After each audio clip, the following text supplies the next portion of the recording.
Welcome back to Dylan Through the Decades, our mini-series that explores the life and music of the one and only Bob Dylan. In our last episode, we discussed some of Bob's career highs and lows, as he opened the decade with one of the worst reviewed albums of his catalog, but then closed the decade with one of his best. In between these projects, Bob reunited with his Wilburys buddies, held a massive televised celebration of his past work, and released a pair of acoustic records that brought him back to his roots. As the 90s came to a close, it appeared that Bob had finally righted the ship after 2 decades of inconsistency. We begin this episode at the dawn of the new millennium, which would provide some smooth sailing for Bob as he opened the 2000s with a strong soundtrack appearance for a film called The Wonderboys. The release date for Bob's first album of the 2000s couldn't be more infamous. Love and Theft was widely ignored on its debut as the country was reeling from the horrific attacks on 9/11. The aftermath of this saw many artists participating in high-profile fundraisers for the victims, but Bob largely stayed out of the spotlight and eventually resumed his tour. Bob would partake in a different sort of fundraiser a few years later, when he partnered with director Larry Charles to produce an art house film called Masked and Anonymous, which saw Bob, once again, playing an aging, bitter rock star. But instead of chasing a girl half his age like he did in Hearts of Fire, Bob's role in Masked and Anonymous was to play a fundraiser concert for a post-apocalyptic America. This offbeat film with an ensemble cast would be followed a few years later in 2007 with the release of another, this one called I'm Not There, which was a more direct celebration of Bob's legacy. Multiple A-list actors played the role of Bob in the film, but unlike Masked and Anonymous, Bob himself had nothing to do with it. In between the releases of these films, Bob published the first part of his memoirs, and then tried his hand at becoming a disc jockey. Both of these projects served as precursors to his next album, Modern Times, which saw Bob once again returning to the well of traditional American music. This was another hit with the critics, but not without garnering a bit of controversy. Bob closed out the decade with a pair of albums in 2009. The first was called Together Through Life, which continued the hot streak he had started back in 1997 with Time Out of Mind. But the latter caught the public largely by surprise. Although in hindsight, it really shouldn't have. Bob had a new collection of traditional American songs, but this batch would be holiday-themed. Bob's Christmas in the Heart hit stores in the final months of the 2000s, and since then, it's been widely considered a modern Christmas classic. In this episode, my friend Chris and I not only discuss Bob's releases, but we also share our own stories of seeing Bob in concert, buying these albums as they were released, and then we recount a notorious story from Bob's life that has become a bit of a window into Bob's rather eclectic personality. So without further ado, let's dive into the most consistent decade of Bob's career so far. Pour yourself a glass of Heaven's Door whiskey, as over the next hour and change, Chris and I will chronicle Bob's music and stories from that era. This is Dylan Through the Decades, Part 5, Bob Dylan in the 2000s. All right, well, welcome to our Christmas episode, just 2 months late. Yeah, we were supposed to do this in the Christmas season, and this is 2 years in a row that I've learned that trying to do a podcast during Christmas is incredibly self-defeating and a waste of effort, because that time of year is just too crazy. So we're going to do it 2 months later. There's still some snow on the ground. It's still winter, and it's our Christmas episode because today we're going to be getting to Bob Dylan's Christmas album, and I'm going to play some clips from it. So I hope for those of you listening, you're not totally turned off by the concept of just hearing a couple of Christmas songs outside of the Christmas season. But we'll cross that bridge when we get to it. Picking up where we left off, last time we talked about Bob's critical resurgence with Time Out of Mind and his wins at the Grammys with that one. It's definitely a point of his career that he really set in the mid-90s, where he was clearly no longer chasing, like, commercial radio hits. Now, that's really good for a lot of his fans. For me, the hardest thing to get over the hump with him was how raspy his voice was on those records, which are really sparse. You know, there's not a lot of instrumentation, especially in the two acoustic records in the mid-90s, where it leans so much on his voice. And given that just a couple of years before, his voice wasn't at that level, it's a little grating at first. It takes a little time to get used to it. So this is the first era of Dylan that you lived through as an active Dylan fan, right? You know, you were a kid when you saw that Bob Fest 30th anniversary special, but, like, fandom doesn't really become a thing until, like, you're a teenager. Right. And that's what you were in the early 2000s. We're going to talk about each of these records and, you know, what they meant to you as you were actively following Bob at this point. I was not. I don't really come on board until what we're covering in our last episode, our finale, but that's also because there's a slight age difference between us. But okay. You wouldn't know to look at us. No, though. That's true. You certainly wouldn't guess. Okay, well, let's start with the first thing, and maybe even the best thing of this whole decade that he did. There's a film called The Wonderboys. It was released in 2000. Bob contributed to the soundtrack.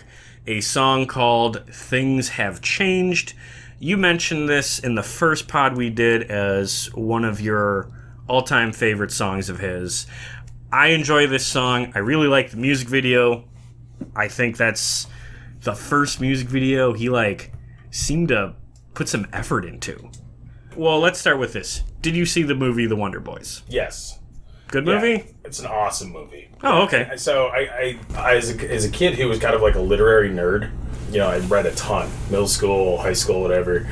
Wonderboys was definitely about that. It was about a guy who's kind of a washed-up writer. He teaches, like, a creative writing class, and I think Dylan's music perfectly accompanied that as well. This sense of sort of being kind of a wash and, like, intelligentsia and everything. It was great. Okay, what do you think of the music video? So it's really solid. I don't know if you want to talk about it or me, but I would never have noticed the 1 minute mark thing at the end of it where Dylan says, I have 60 seconds left before we... You're nodding. What is the... It basically marks a countdown to the end of the song, right? And if you look at the music video, it's perfectly aligned with the last 60 seconds of the song, which I think is a nice touch. Oh, yeah, absolutely. That's the sort of thing that, like, it validates the art form of music videos, because, like, a lot of people think music videos are just crappy commercials, and I don't believe in that. Dylan's music videos all up until this point have struck me as projects he was clearly reluctant or straight up resistant about doing. Like, the Joker Man music video is just pathetic, because it's like a guy who does not want to be there sneering at the camera where they just superimpose pictures over him. This one is different because it seems like he bought in on the concept, and they do that fun thing where, like, they use clips from the movie, they insert Bob into scenes from the film for the music video. Yeah.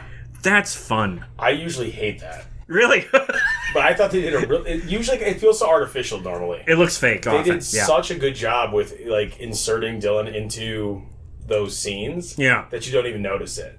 Yeah. And also, I should say, I verified that 60-second thing also occurs in the song itself. It's not just relegated to the music video. So he, at some point, maybe Dylan himself decided, like, I'm going to make this statement about we have 60 seconds left, and then there's 60 seconds left in the song, which I think is a cool... Oh, yeah, that's a great trick. So, strong opening to the 2000s. Just a year after that, he releases his first proper album of the decade, Love and Theft, which was released on September 11th, 2001. Again, we went over this album a little bit in our Heaven's Door sampling podcast. You told the story about buying this CD on 9/11 and how surreal that kind of was. Let's go over this a little bit again for those who might have missed that. So, Bob releases the album on 9/11. This is the first CD of Bob's that you're going to buy on the release date, correct? That's right, yeah. Okay, so you're in high school, you heard about the album, you made a point to go and get it. How'd you go and get it? Yeah, I had made plans for probably a month ahead of time. Probably and I'm thinking I probably knew about it from the internet. Mm-hmm. So at that point it would have been Net Zero, I think, the free dial-up service, with the ads. Yeah. And it was that was my focus for a month. And then, of course, 9/11 happened. And I remember getting home and just today, 9/11 notwithstanding, I'm driving down to my local Borders. Yeah. Because it was the closest place that sold CDs. Yeah. I'm picking up Love and Theft. And I did. And I thought that there was going to be maybe a run on the Dylan album for some reason. The thought was maybe there's hey, boomer Dylan fans would be there picking it up. Was there anyone in the store? There was literally nobody in the store. No, it was crazy. I was there. The people who were there were still watching recaps of 9/11 on a TV in the cafe. And I show up and I'm I'll purchase this CD, and I don't regret it. Of course it's a great not. album, but it was definitely a bizarre sort of. I remember it very well because of that. After going through his discography in the 90s, which, as I made very apparent in our last episode, did not move me much at all. I was almost sort of dreading this episode and these records because I thought, his voice is just going to get worse. I haven't even heard of most of these, where I had heard of Time Out of Mind at least. I'm happy to say that those fears were unfounded because I really liked Love and Theft. Right from the first note. Tweedledee and Tweedledum is one of my favorite songs of his from the decade. That was released as the only single. Of course, it did not chart, which is the reality of all of his singles in this part of his career. So there's another one on there called Floater, Too Much to Ask. I like that one too. It's a great song. Great title. Wait. Is that a poop joke? Hey, that's too much to ask. Okay, let's not get great. The lyrics are great in that song. I love that song. Yeah. It's a strong album. Any other thoughts on Love and Theft? You didn't mention Mississippi or Summer Days, both, I think, great songs. Okay. I think Mississippi's just lyrically just a beautiful song. That's the second song off the album, right? So. Yeah, I like that one too. Yeah, I remember listening to this and thinking it had a very strong opening. I also like Things Have Changed. So right off the bat, the first 3 songs from him are pretty damn good. So in our last episode, we talked a little bit about Bob's acting career when we dove into... Wait, what was that movie called? Hearts of Fire.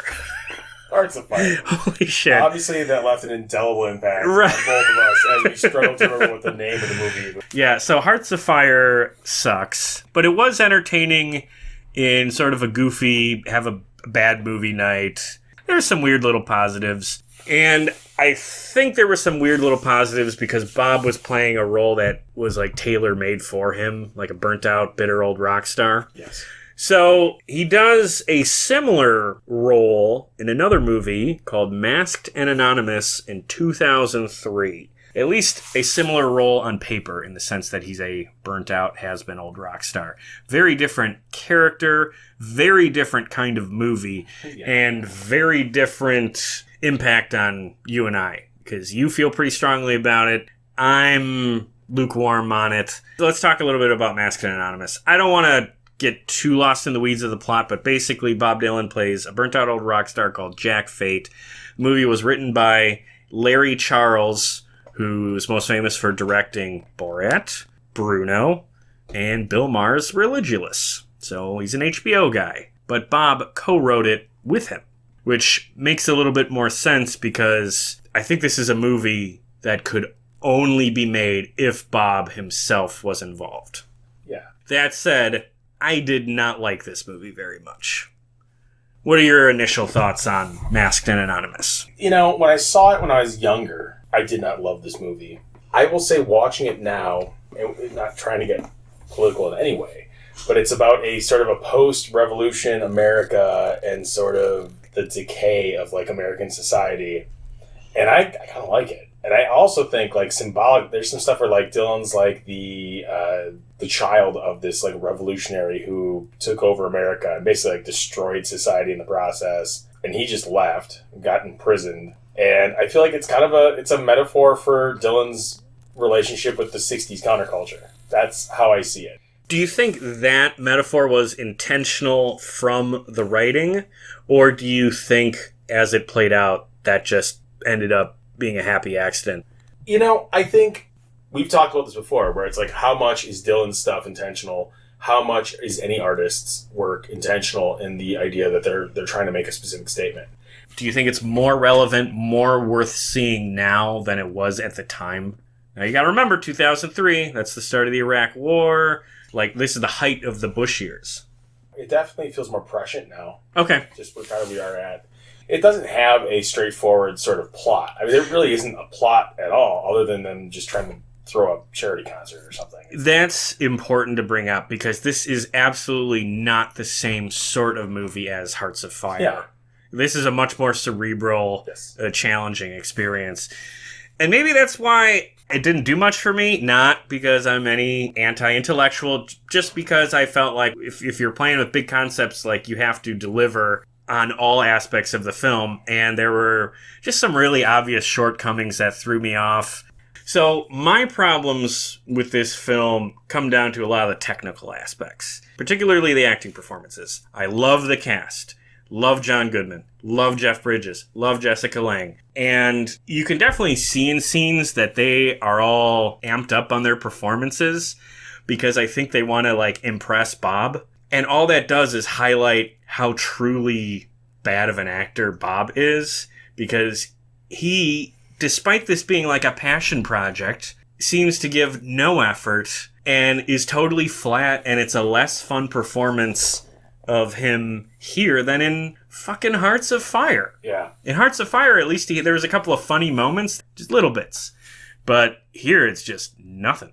And I bet this project fell into yet another scenario where Bob was surrounded by people who could not get over the fact that they're hanging out with Bob Dylan, and kept reminding him of how much they love him. And as we've talked about in each episode so far, Bob hates that.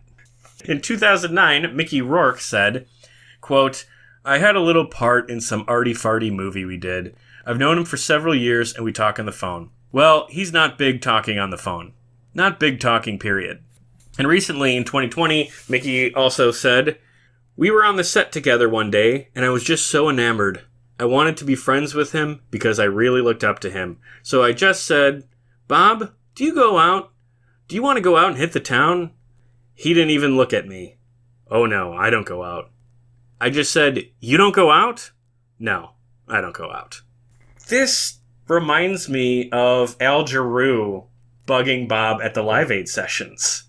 Of just a celebrity being starstruck and putting that on Bob, which is the one thing that time and again we've seen that he cannot stand. And you would think by this point that reputation would have reached some of these people, right? I mean, don't you think Mickey Rourke would understand how obnoxious that sort of thing is, given his celebrity status? Yeah, and also, I mean, to be fair, like, I also think, and we've talked about this before, Dylan strikes me as somebody who is inherently a very introverted person. That he kind of had the spotlight thrust upon him. Yeah. Like, for him, at that point in the game, he's probably just like, I don't see a reason to go out. Yeah. Do you go out? You don't go out? Like, no, I don't go out. You really don't go out? It's like, no, I don't go out. Please. And also, I mean, he's probably looking at Mickey Rourke's face, and he's like, whatever you're doing, I don't want any part of it. Shoot. You know, it makes me think, why did he then do this movie? Dylan? Yeah, because you know what makes me, you know what my guess happened, and this is total projection. I bet he really enjoyed the writing process with Larry Charles.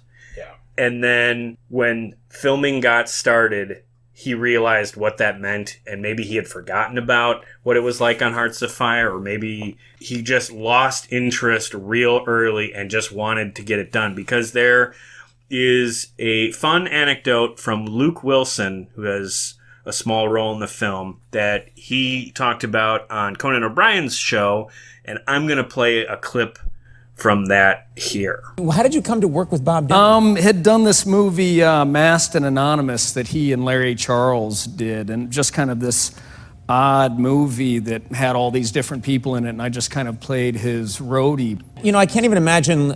First of all, like Bob Dylan being in a movie acting. What's it like when you're working with? Because he's such a mysterious figure. He's so enigmatic. What's he like? He is. He's incredible. There was one scene that I was doing where it was Jeff Bridges and me and Dylan, and Jeff Bridges is very actorly, kind of in a good way. I mean, obviously he's thoughtful actor. Yeah, very thoughtful. And the director said, "So Jeff, when the scene ends, you go out the door." And Jeff kind of like scratched his, and it is also kind of like watching the dude. So yeah. Okay, man, yeah. So why do I go out the door? And Dylan was like, "'Cause it's a door." And I was like, "Yeah, come on, Jeff. Leave this guy. Why do I? 'Cause it's I look at your Bob Dylan. It's a door. I immediately sided with Dylan. Like, look at Bridges over here. I don't know why I go out the door. 'Cause it's a door. It's a door, man. Yeah. I love that anecdote because that, to me, exemplifies Bob's relationship with Hollywood. You have this actor trying to figure out motivation and shit, and Bob's looking at the script like, hey, how can we get this scene done? I want to get the fuck out of here. I think it might even be more directly just his attitude towards life. Oh, sure. Yeah. Like, I think, again, I like a lot of times I feel like people try to ascribe motivations to Dylan, like the person. They're just not there. It's like, well, I'm going to go through the door. It's like, because that's what you do with doors. It's a door. Do you think if you were Bob in that spot, you would have said anything different? Because I would have said the same fucking thing. Yeah. Like I could see you asking me this if you want me to go out the window, but no, it's a door. That's what people do with doors. Like, yeah. Okay, we've gone on way too much about Masked and Anonymous. Real quick, what did you think of the soundtrack on that movie? There's some cool foreign language covers of Dylan songs. Yeah, I would like to. Yeah, there's some cool covers on that for sure. I didn't know that aspect about the soundtrack before watching the movie, so picking up on that movie a quarter of the way through or whatever was very cool. Yeah. I was not expecting that, and hearing those versions was just like, oh, that's pretty clever. Yeah, there's a Japanese language version of My Back Pages. Mm-hmm. Okay, and then my final thought is I will say it was a funny visual seeing Bob pop his head out of the jail he was in. In that pit. And then hanging out with Cheech Marin. Yeah, right. Cheech is in it. That was genuinely funny at the start of the movie, so I will give the movie that. Okay, so let's fast forward to the next year. Let's go into March 2004. This is not significant for most people, but it is for at least you, because that's the first time you saw Bob in concert. Now, I asked you about this experience in our Heaven's Door podcast, so I'm going to ask you about it again here, and let's see if we can focus on the actual concert, because you told the funny story about going with your buddy and pushing your way to the front. What do you remember about the visual of Bob on stage, the songs he played, how he sounded, and what you felt through the show? So honestly, not a lot. And what I will say is this. What I do remember is this. He came out, and this is a childhood idol of mine. Yeah. And he was small, and he was old, and he was frail, and he was almost impossible to understand. And I was a big fan, and the songs he was playing, I should have recognized. With the arrangements and his vocals, it was difficult to even understand what song he was performing. I imagine that was pretty frustrating. It was really frustrating for me, yeah, a little bit. Because you were up front, too, so you should have been able to hear clear. Wow. Any awesome moments, any positives, or was it just totally a drag? I think after the first couple songs, it almost would have been impossible for me to really have any moment like that. It honestly, I have a buddy he's like, what songs is it? I'm like, I don't know. Subsequently has not been that bad, but for that first experience, it kind of ruined me for Dylan as a live artist, which, as we know now, that's kind of where his wheelhouse is. He's a wonderful live artist, and he reinterprets his music, but at the time, it was kind of I guess I'll never see him live again. Did he acknowledge the crowd at any point? He may have. Okay. When he first came out. Okay. And if you ask the woman who was standing to the left of me, he was singing directly to her. So right. I remember that very well. Which is pretty wild, because you're standing there right next to her. It should have felt like he was singing directly to you. She had on a red velvet coat, and she said that it was given to her by Bob Dylan. Of course. I don't know that I believe, John. Thankfully, that won't be our only Bob concert review on this series. We will get to 2 others a little bit later. I want to move forward a couple of years to May 2006, which marked the launch of the Theme Time Radio Hour, which was a weekly satellite radio show that Bob hosted. Each episode was basically a theme, and Bob would pick songs from old traditional Americana music that matched said theme. Now, I haven't listened to a lot of this. I listened to one that he put out 2 years ago that coincided with his Heaven's Door whiskey. This was called the Whiskey episode, so this was sort of a revival episode. He hadn't done the Theme Time Radio Hour in like 10 years. And I listened to that episode. It was 2 hours long. I listened to it on a car ride home from somewhere, and I thought it was just fucking great. Even though I didn't know a single song he played, I thought he was a funny, engaging host. He came off as really charming. He displayed some really good knowledge of the music he was talking about. And it wasn't totally just oldies. You know, there was some stuff that would have been contemporary for his era. And it was just a nice mix of music. Was that something that you ever listened to, either at the time or since? No. I started listening to it a little bit when we started doing this podcast. Oh, okay. I agree. I really like it. It reminds me a lot of Little Steven's Underground Garage. Oh, okay. Big time. He picks a theme and kind of goes with it. The music's different that they play, obviously. The emphasis is on Dylan's is more traditional forms. I like it a lot. He's a good storyteller. I mean, we know that, right? And it works. The format works really well. What it most reminds me of is not actually radio. It reminds me of the first chapter of his book Chronicles, Volume 1, which had been released just a couple years before the show launched. His first chapter in Chronicles covers his first couple years in New York, where he's getting himself established in New York, gets himself a record deal, but like, it doesn't focus on the recording sessions. It focuses on like how he found all this music and what music moves him. And honestly, that first section reads almost like an encyclopedia of traditional Americana music. And that's what showed me how knowledgeable he is about just that music. And I think this radio show might have been an extension of that. Let's talk about Chronicles for a little bit. We've obviously touched on it in each of our last couple of episodes because he has a chapter on a record in the 60s, record in the 70s, record in the 80s. Did you read Chronicles when it came out in 2004? I did. Okay. Yeah. What do you think of it then, and have you read it since? I have not read it since. Okay. I liked it at the time. I think anyone who's looking for a more straightforward autobiography will be disappointed.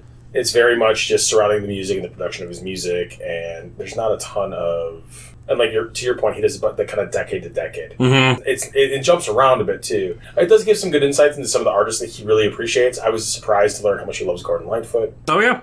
What I dig about the book is that it's little insights. It's glimpses into his psyche. And I think the ask of him writing a full-on memoirs from start to finish would be, one, impossible for him and the life he's had. And two, it might honestly ruin the legend. It might take the magic away. If you want to know the nitty-gritty details about Bob, there are biographies. I've talked about 2 of them, Behind the Shades and Down the Highway.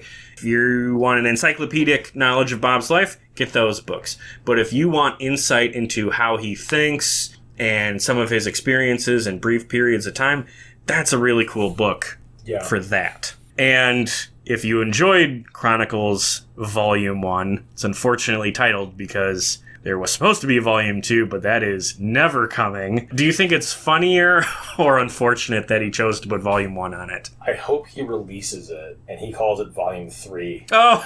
Traveling Wilbury style. Very good. Yeah. No, but we're not getting Volume 2, Volume 3, or Volume anything. He has said that he did not enjoy the writing process. Or he enjoyed the writing process, but he did not enjoy the editing process. And that, I think, is really common and very understandable. So, let's get back to some of his actual music. In August 2006, he puts out an album called Modern Times. I think this is my favorite album of his from this decade. Song called Someday Baby is the only single. Of course, it didn't chart. That's one I think you mentioned you like. Like it a lot, yeah. My favorite song from this album is called Thunder on the Mountain. Let's talk about the tracks you like, and then I'm going to dive into two others that I enjoy. So I'm not as big of a fan, actually, and I know that puts me down with most critics. I think this is the one that was the most critically acclaimed of all the albums he put out at the time period. For me, standouts, Someday Baby, and also I'm a huge fan of Ain't Talkin'. Oh, okay. Love that song. So there is a song on this album called Working Man's Blues No. 2.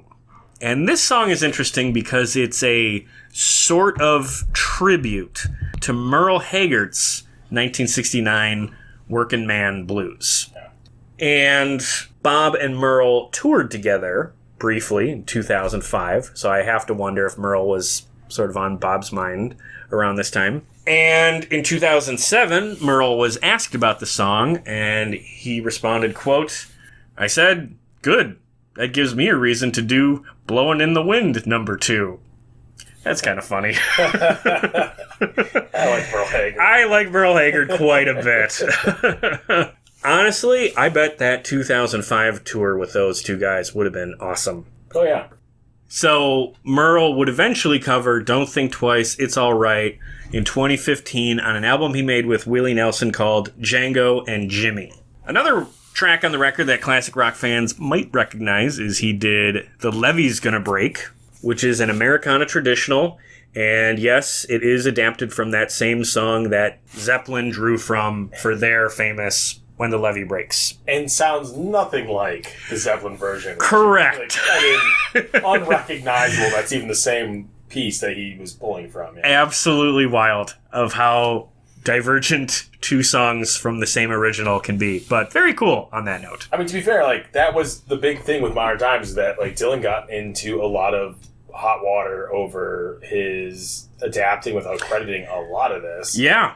There is a lot of controversy about that, and he didn't push back too hard about it. It doesn't seem very controversial to him. Shakespeare stole from everybody. Sure. Nobody craps on Shakespeare for stealing from literally everybody. Mm-hmm. I mean, I feel like if you adapt something and you do it well, maybe you do it better even than the original version, what's the problem?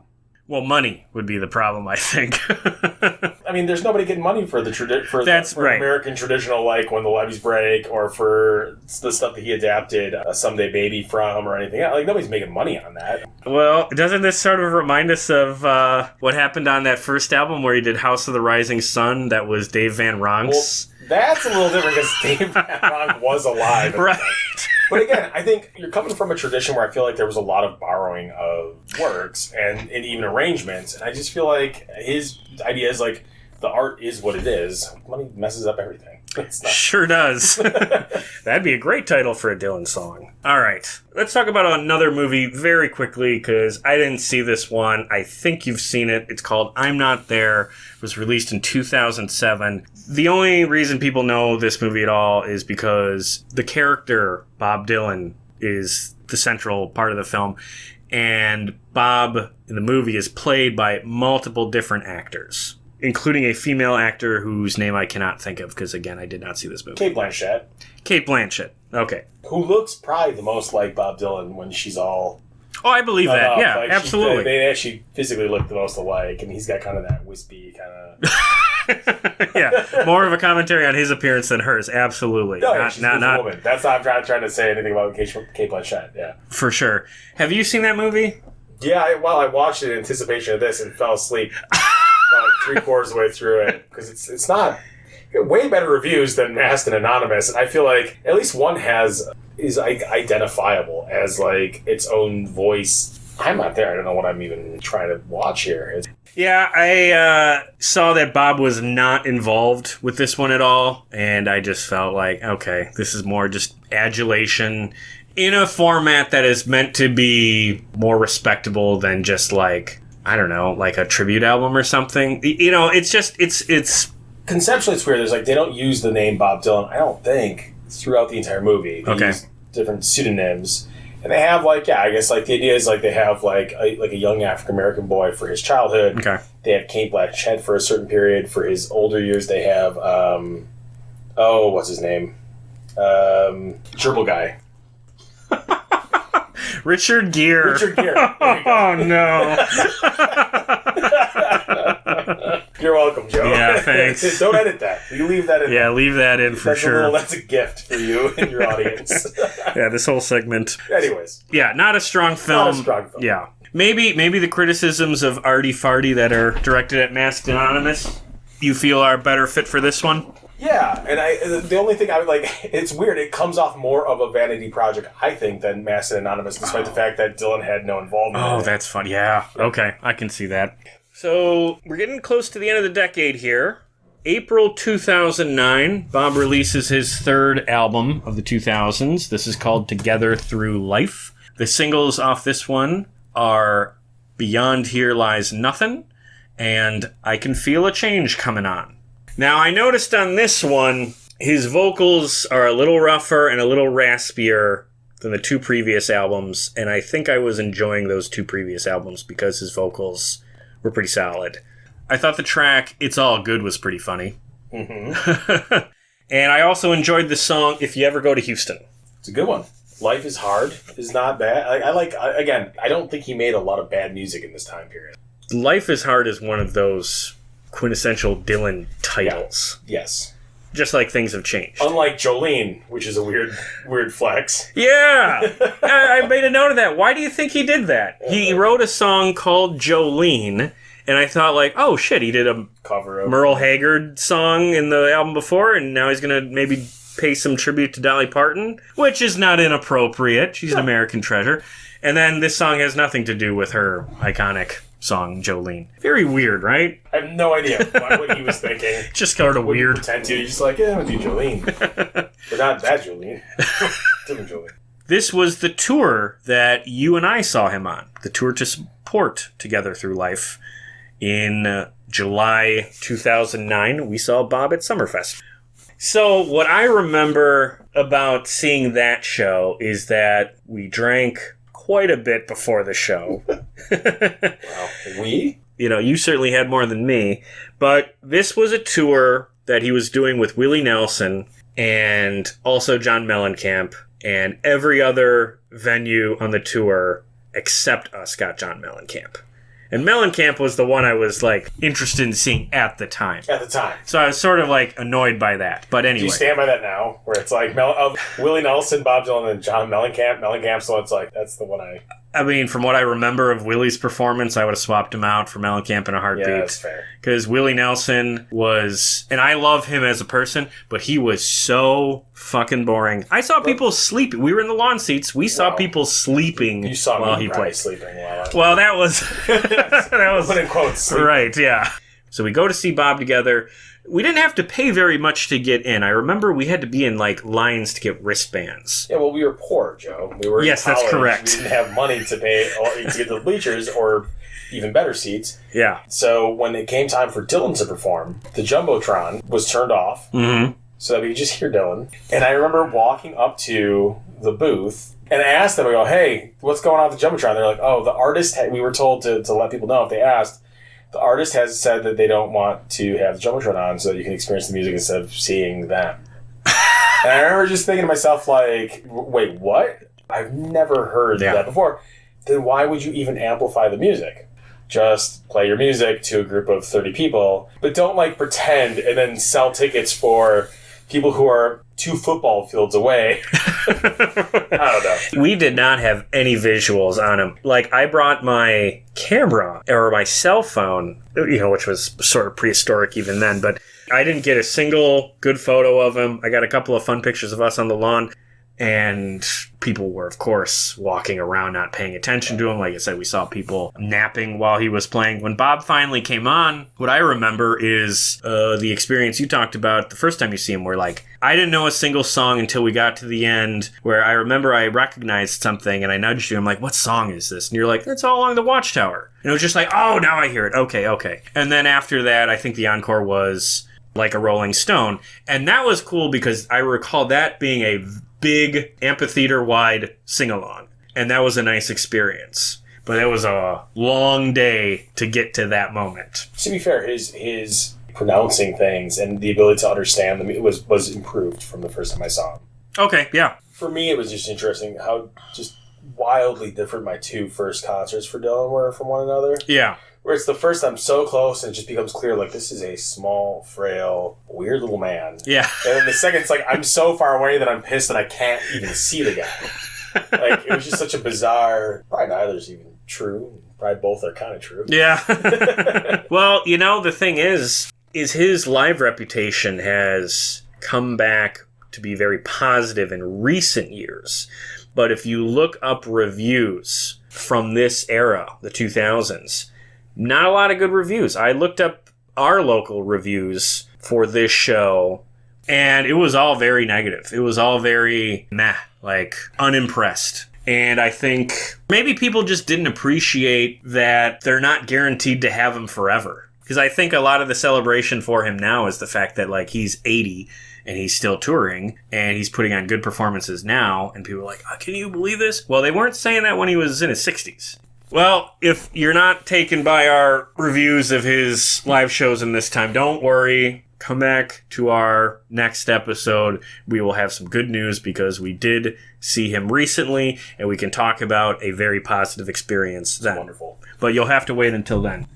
All right, I want to cover a story that is just absolutely hilarious and is something that could only happen to Bob, I think. Mm-hmm. It speaks to his personality. Okay, so 3 weeks after we saw him at Summerfest, Bob was arrested in New Jersey by a police officer named Christy Bubble. So it was pouring rain, and Bob is out in the rain, walking alone in some neighborhood that was way out of the way from where his entourage and tour buses are. He apparently wandered into the yard of a home that had a for sale sign on it. And the home's occupants became spooked by his appearance and called police with a report of a, quote, eccentric-looking old man in their yard.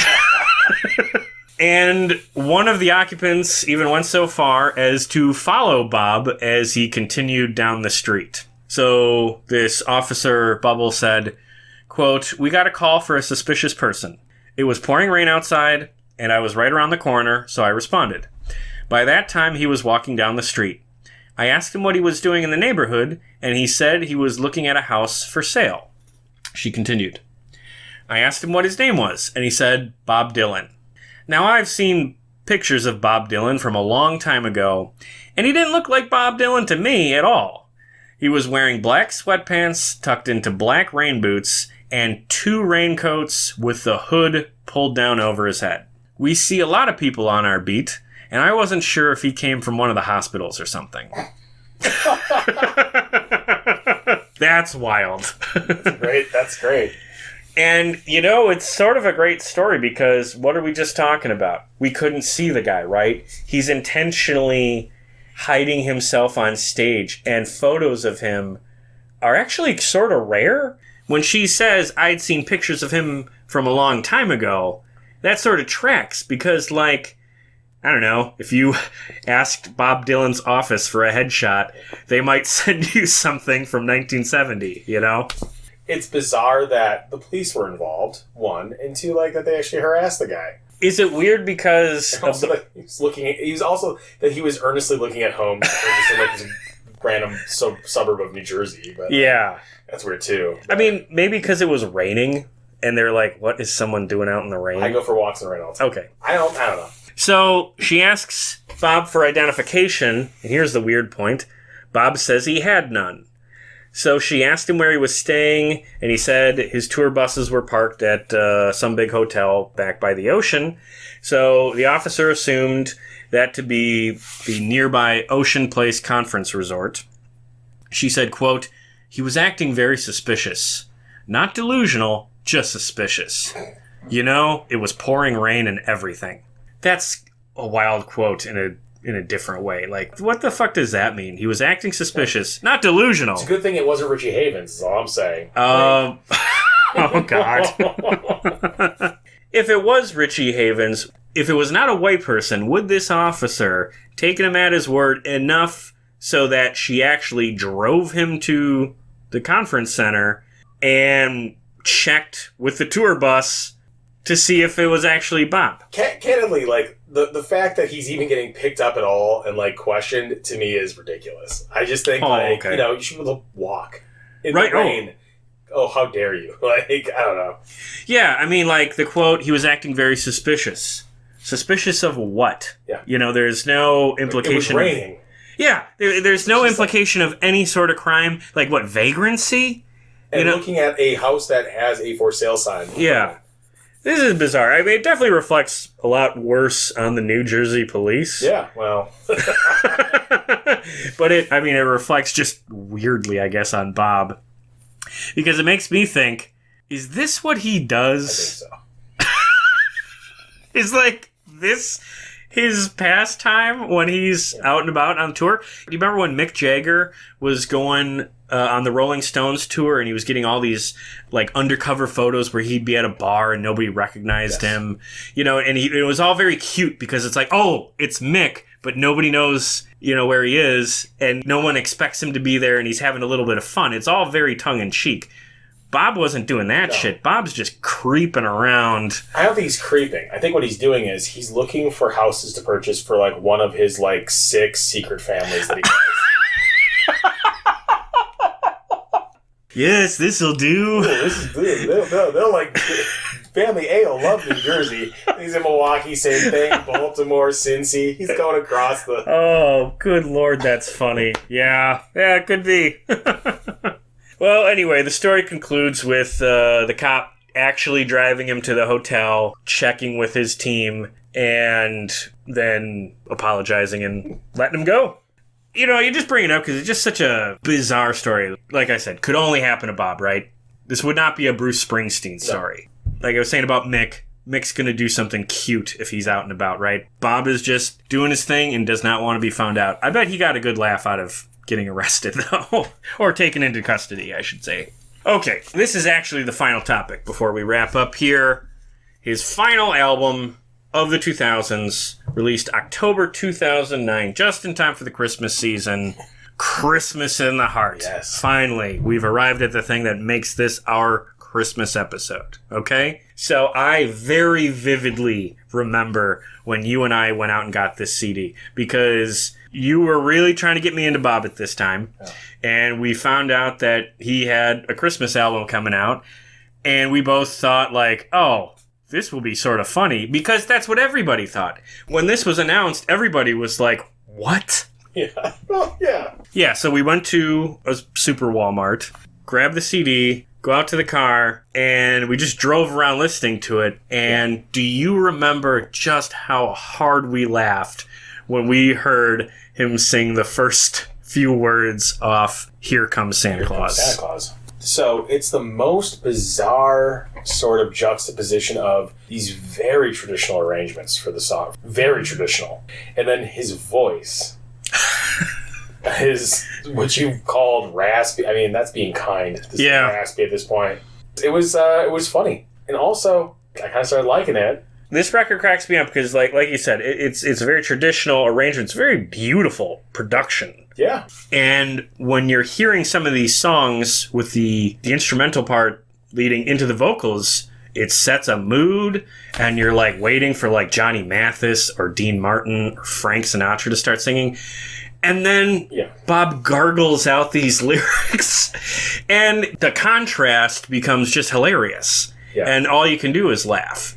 Now, once you're used to it, and you've listened to it a couple of times, it stops becoming just a total joke. I really do like a couple of songs off this album. They are on my Christmas playlist. There is some beauty to, I guess, that contrast. Well, also, like you mentioned, like a Dean Martin or like a Sinatra. I love the Dean Martin Christmas album. Sure. It's one of my favorites. Yeah. They still feel kind of like throwaway. There's no real emotion behind Dino's voice. Absolutely. Dylan, it feels like this is coming from a very real place for Dylan. You know, you get the sense that he really is earnest in his delivery. I would say that's even true for a song like the single off the album is Must Be Santa. They did a music video for that. That is a fun song, and I think you can actually pick up on Bob having some fun singing it. Yes.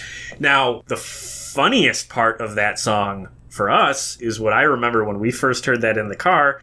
Bob is singing very quickly, right? And the visual that we came up with is that Bob would sing a verse, and then lean off mic and grab an oxygen mask and huff oxygen as fast as he can, and then immediately jump back on for the next string of lyrics. And that's probably what happened. But it's a good music video. Do you remember the Must Be Santa video? Where it's great. Yeah, Christmas party, Bob's there wearing a top hat and like flat gray hair or whatever, and then it ends up being like a big fight in the video where all the guests guy's are like stealing something or something. I don't know. Like there's another guy there that's like, and they're chasing him out. Yeah, it's. I thought it's his most fun video. Yeah, it's fun. Yeah. I think the only one that stuck out as like bad is you can hear him struggling on "Hark the Herald Angels Sing," and I think maybe he just should have picked a different song. Yeah, it vocally just doesn't hold up. Yeah. What do you think about some of the tracks that I have not touched on yet? Well, I think we said it that first night. "I'll Be Home for Christmas." Vocally is fine, but there are strong like Cape Fear vibes from that. Where it doesn't feel so much as like a hopeful, like, I'm going to make it home for Christmas. It's like, I'll be home for Christmas. Like, you have a new family. I'm breaking out of the pen. I'm coming to your house, and I will be home for Christmas. That's how I feel like his rendition of the song, that's what he's going for, maybe. Yeah, like a Christmas-themed horror movie. That would be the soundtrack, too. Yeah. So, I think there's layers of fun you can have with this. Like, at first listen, embrace the comedy of it. Just lean in, acknowledge it's a little ridiculous, laugh about it, make some jokes, but then give yourself a few re-listens, let it sink in a little deeper. If you're a Bob fan, and if you like Christmas music at all, and I know that's just a sticking point for a lot of people. If you don't like Christmas music, of course not, you're going to like this. But if you like Christmas music, I think some of this is going to work for you. I'd also say, like, I feel like Christmas, in general, is not the most tasteful season. And it's the only time of year where I really, truly embrace that. I'm, like, really kind of like, I like tacky stuff during Christmas. This is not tacky, but, like, to your point, there's layers to it. Yeah. It's in my top 5 Christmas albums. I play it multiple times every year. My son, who is 6 years old, loves it. Oh, okay. Well, that's nice. Must Be Santa, especially. Absolutely. Hopefully you showed him the video. And one just positive, we can give Bob credit for, is that Dylan's royalties for this album were all donated to the charities Feeding America in the United States and also a UK charity and the UN food program. So this did raise some money for good causes. Give him props for that. And in a interview he did in 2009, he said, quote, "There wasn't any other way to play it. These songs are a part of my life, just like folk songs. You have to play them straight, too." We're having some fun at his expense, but this wasn't a joke project to him. I don't want to be totally disrespectful about it. He played it straight. He's presenting music that means something to him. Christmas songs are part of the great American tradition of music, so it fits very well in his discography. It just took us some time to figure that out, because when we all first heard about it, what? A Christmas album. But I think it works. I'm glad he did it. Any final thoughts on Christmas in the Heart? Yeah, just love the album. Okay. Now, I wonder if you love any of these. I always like to touch on high-profile covers of his work from the decade. I wonder if you know any of these songs. Rage Against the Machine covered Maggie's Farm on their 2000 album Renegades. Are you aware of that version? Yeah, I love Rage. Yep. Good album. That's the worst song on the album. Sure. Yeah, I am not a fan. It's bizarre rap rock. First of all, rap rock is, with the exception of Rage, terrible music. Yep. But that song does not play well.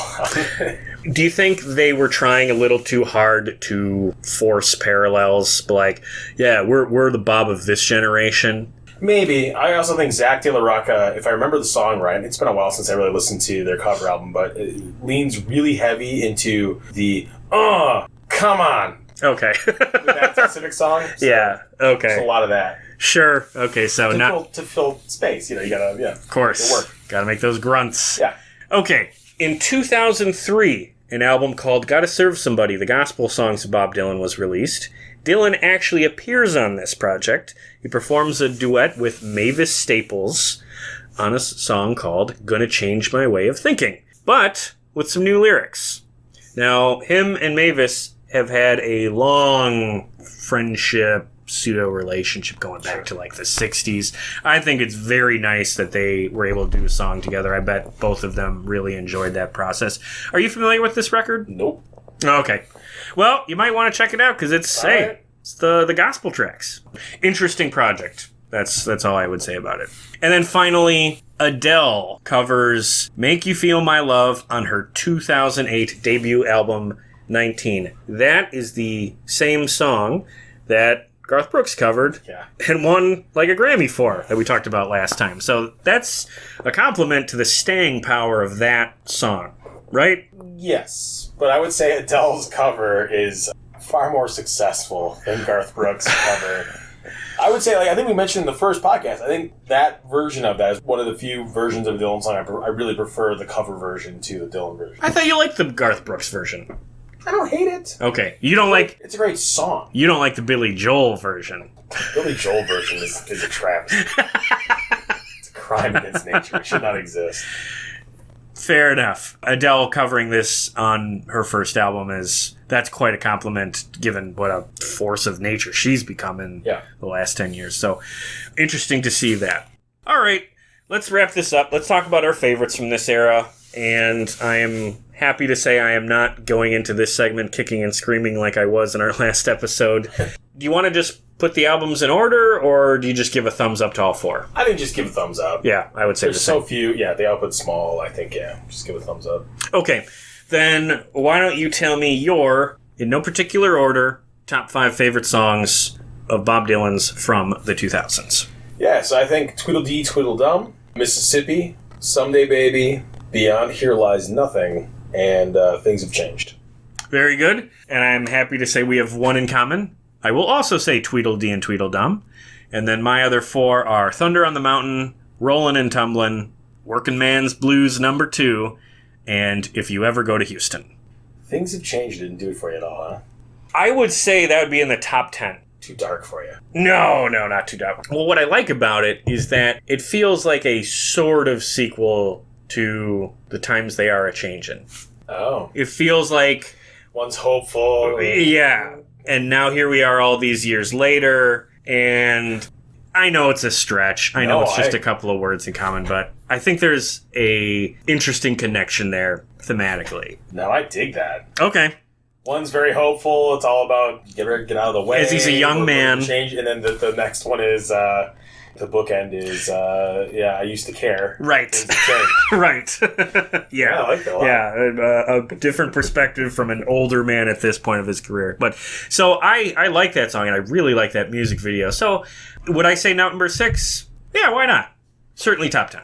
I do like the track. For sure. Okay, so looking forward, the finale, at least for now, of this mini-series is going to be Dylan Through the Decades Part 6, Bob Dylan in the 2010s. In which we'll talk about all the albums from the last decade, including what he did in 2020, and including the show we saw him do in 2021. Yeah. Otherwise, fans of the show can look forward to an episode about the Starship, which will conclude my mini-series on the Jefferson Airplane family tree. And you can also look forward to an interview I have coming up with former Starship vocalist Stephanie Calvert. I can confirm we'll be doing that. That'll come after the Starship episode. For this episode, I need to cite Down the Highway, The Life of Bob Dylan, the new updated version by Howard Sunez. That's my pick for best book about Bob. And with that, Chris, thank you so much for coming on. This was a joy. Thank you for having me, as always. Absolutely. Looking forward to our next one. And then who knows what fun podcasting adventures will go on in the future. But until then, we will have Tweedledee and Tweedledum play us out as it's appropriate, as it's Tweedledee and Tweedledum sitting right here in the studio. So thanks again, Chris. Play us out, Bob. Hey, thanks for listening. If you enjoyed this episode, please remember the big 4 things you can do to support this show that don't cost a dime. Number 1, listen to the show. If you're hearing this, that means you did that one already. Thank you. Your time is valuable, and there is an infinite amount of content out there. So you choosing to spend some time listening to this show means a great deal to me. Number 2, if you like what we did here, please recommend the show to family, friends, or anyone you know looking for a podcast, particularly about music. Share our links in subreddits, Facebook groups, and recommendation threads. Whatever you can do is highly appreciated on my end. Number 3, Find us on social media. Follow us on Twitter at PlayThatPodcast. Like us on Facebook at facebook.com/PlayThatPodcast. And subscribe to our YouTube channel at youtube.com/playthatrockandroll. Lots of great supplemental material, like photos and vlogs, on all 3 platforms, as Play That Rock and Roll is very much meant to be a content hub as well as a podcast. And finally, the big ask. Number 4, please give us a 5-star rating and a positive review on Apple Podcasts, or wherever you get your podcasts. I know this part is a hassle, but it really does help the show a great deal, because it gives me something I can point to when pitching the show to potential guests. The more social media followers and positive ratings the show has, the better chances I have for booking high-profile guests for interviews. So if you take a moment to give us even just a 5-star rating, you are actively giving us a tool to do bigger and better things here on this show. But whatever the case, I appreciate any and all efforts you take to support us here at Play That Rock and Roll. Be sure to join us next time for more great stories and music from the world of classic rock.